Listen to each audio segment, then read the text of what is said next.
first rule when you set out to make a small, cheap car is to try not make it look like a small, cheap car. On that front, I think Mazda's off to a pretty darn good start. Let's drive this 2014 Mazda 3 5-door S Grand Touring and check the tech. Now, the first thing I love about this Mazda 3 is the look and the quality of the cabin materials. This is kind of Audi-esque on a much better budget. Nice looking understated trim. This is the new Mazda look. It's tack-centric, a little digital speedo in the corner, and everything else is pushed out as a periphery. Now, of course, the next thing that grabs your eye is this. This is an all-new look and feel for them. It's the now in vogue in the industry toaster slot tablet-style head unit screen. You've got apps, your media, luckily all in one place. Thank you, Mazda. No one else seems to do that. Communication, navigation, and your overall settings. And here's your source list. It's all the hits that you need. AM, FM with HD radio, satellite, AHA, Pandora, and Stitcher apps are built in, but you have to launch them on your phone to get this to talk. Bluetooth streaming, USB, optical disc, of course. Everything is done from a controller down here with home buttons for major functions. Little Audi-like volume knob to the right. Unfortunately, it's kind of surrounded by other knobs. It's really kind of hard to operate. I wish they'd make it taller or wider or something. When you're driving, you see the speed limit show up here in the left corner of the screen. That's really good. And if you exceed the speed limit, it turns red and yellow to remind you. That's something very cool. I don't think I've seen that before.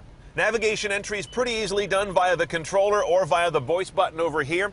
Unfortunately, when you hit the voice button, you don't get really clear prompts on the screen what you can or should say. On the other hand, you can enter the destination as one blurb from street number to state without having to go bucket by bucket. That's commendable. On the other hand, when you want to turn down the voice guidance, which I often don't use, get this. The voice stops talking, it's muted, but it still mutes the left side of the audio system when it would have been talking. That makes no sense. I can't believe that actually made it out of production. It's infuriating as hell. One thing I am missing here is there is no live internet search to destination like you'll find in a BMW, Mercedes, Audi, no Google in other words. You'd have to know the address or use the POI database, and those are never very good.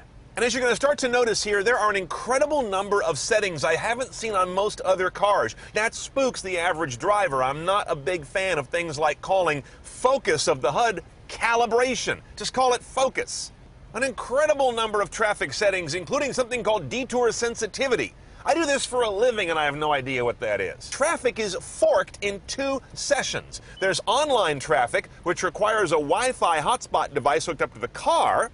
And then under apps, you've got HD radio delivered traffic, which is a separate traffic map that's not part of the navigation screen. So this is kind of a scattered mess of too many choices, too much gobbledygook and jargon, and not enough unifications. Fuel economy monitor is interesting. The cars that have IE-Loop, the dumbest trade name in the auto business, actually have regenerative braking, which is not uncommon, but in this case they use an alternator that can run at 12 or even higher volts to charge a capacitor, not the battery. That's really high-tech stuff. We'll explain the use of capacitors versus batteries in a future Car Tech 101 on CNET on Cars. We have the optional Bose center point with audio pilot noise canceling. I gotta say, this system did a really good job with tortured signals like satellite radio. Brought them up clean without a lot of that artifacty sibilance, so big up on that.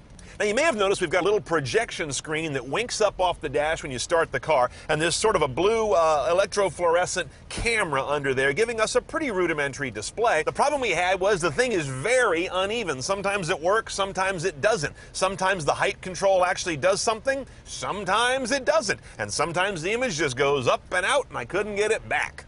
We've also got blind spot detection. Like the lane departure, it's passive. Little indicators light up in the mirrors. Adaptive cruise control on this car. That means it'll maintain speed and distance ahead. There is no assisted parking on this car. You do get a rear view camera. Sensors, though, oddly enough, are optional.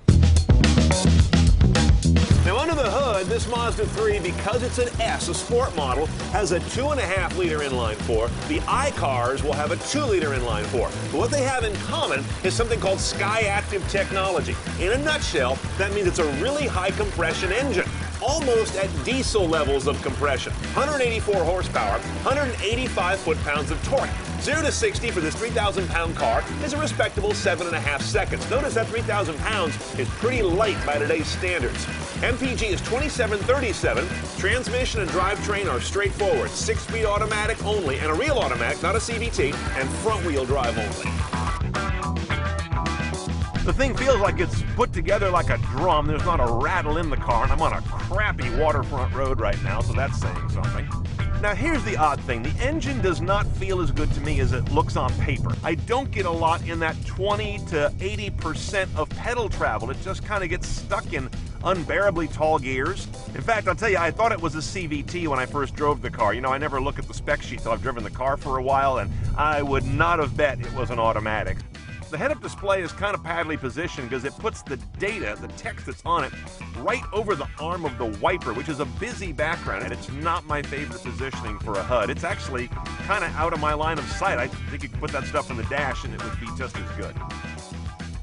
Okay, let's price our Mazda 3. This is pretty much top of the line loaded, so we're looking at $27,300 for an S 2.5 liter Grand Touring trim that brings in nav and a bunch of other tech. Then on top of that, we're going to add $2,600 for the Grand Touring Tech package. That adds the iE-Loop capacitor-based regeneration system, kind of high-tech stuff, lane departure warning, blind spot warning, adaptive cruise control. Other options include rear sensors, oddly enough, are a la carte at $450, and remote start is $575. You're a little over $30,000 for this guy loaded up. And the cabin tech, as I showed you, is kind of getting out in front of its skis and definitely has some bugs that need to be worked out. Overall, though, they've got a serious contender in the sector.